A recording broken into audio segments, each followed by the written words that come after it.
Hello, I'm going to read you a story, and it's my favourite story about princesses. It's called The Princess and the Dragon. And I like this one because the princess isn't a pretty little princess. She's a bit of a tomboy. And, well, she's a bit naughty actually. But I like her. The Princess and the Dragon. Once there was a princess who didn't behave like a princess. And you can see her there.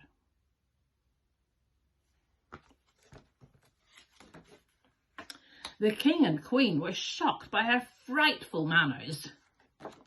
And she's eating her meal, going slurp, slurp. Her tangled hair and her ragged clothes made her nanny cry. "Don't touch me, I'm perfect." She doesn't look like a princess at all, does she? Well, not like you'd think a princess would look like. The cook, try as he might, could never serve a meal the princess liked. "I've got spaghetti a la meatballs and chocolate peanut butter cake." Look what she says. "Throw it to the swine." The swine are the pigs.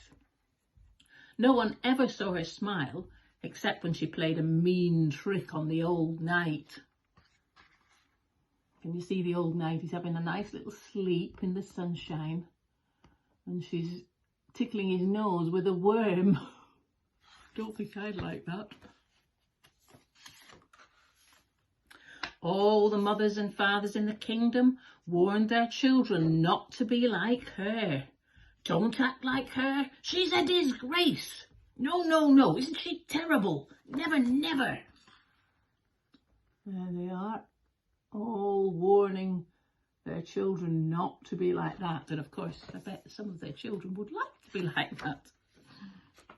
One day, a dragon was seen moving into a cave in the mountain. The mothers and fathers were very frightened and ran to the king and queen for help. The king and queen were worried too. "It's green, it's big, it's hungry, help!"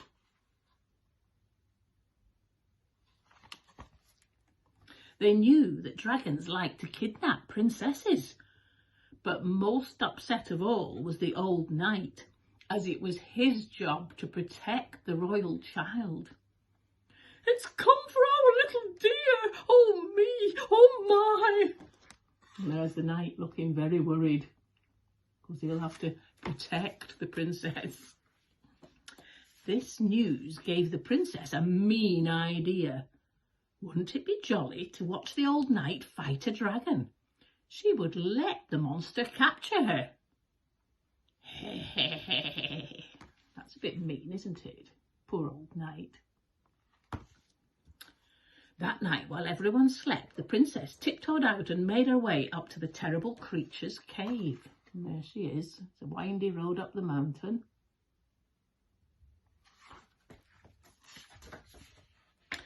But inside, she found a dragon daintily playing a piano. Now, this is a big page, so I'll have to hold it a bit further back. Can you see? Not what you'd think a dragon would be doing. The dragon was not at all what the princess expected. The dragon was equally surprised. "I'm the princess, capture me." "Oh, I wouldn't dream of it."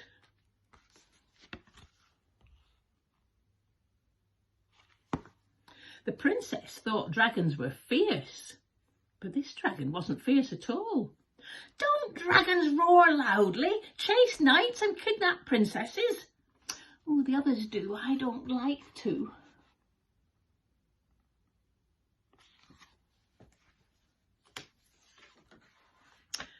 The dragon thought princesses were gentle, but this princess wasn't gentle at all. "Don't you take ballet and read good books and wear lovely gowns?" "Oh, not me, I hate it." The princess knew she could be a better dragon than the dragon.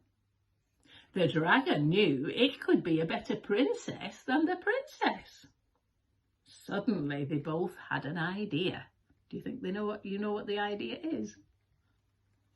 Here's the princess saying, I'd shake mountains with my roar. And the dragon says, I'd play the violin.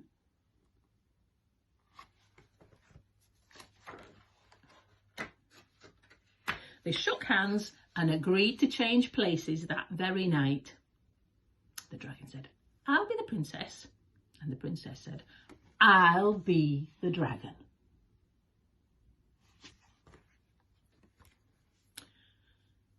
So there we've got a picture here of the princess in the dragon's cave and the dragon on his way to the castle.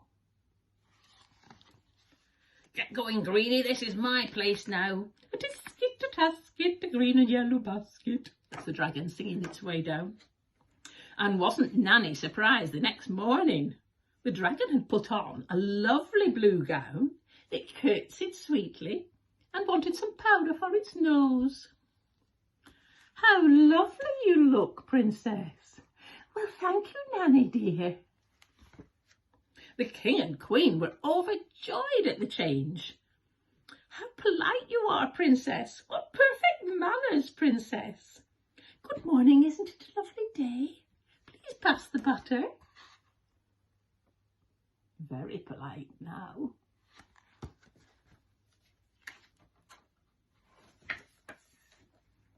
The cook nearly dropped the eggs Benedict when the princess asked for more. Simply divine, may I have seconds, please? From that time on, life was much more pleasant. And there they are having a lovely time in the kingdom.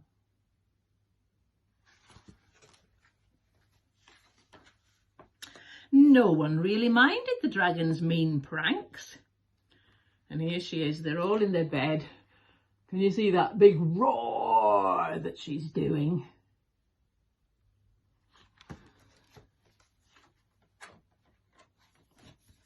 No one, that is, except the knight, who had to rescue the princess whenever the dragon captured her.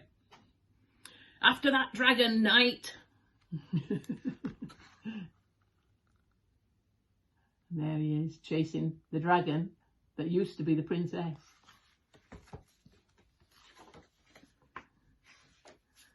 Now, all the mothers and fathers in the kingdom told their children to behave like the princess. And of course, they did their best, just like I hope you are doing. When I roar, mountains shake. I play violin with my eyes closed. So they're both happy now. The dragon obviously didn't like being a dragon, and the princess didn't like being a princess. But when all the children in the kingdom couldn't behave like the dragon, the new princess, they knew just the place to go. And where do you think they've gone? Yes, the dragon's cave. Did you like that story? I hope you did, because that's the end.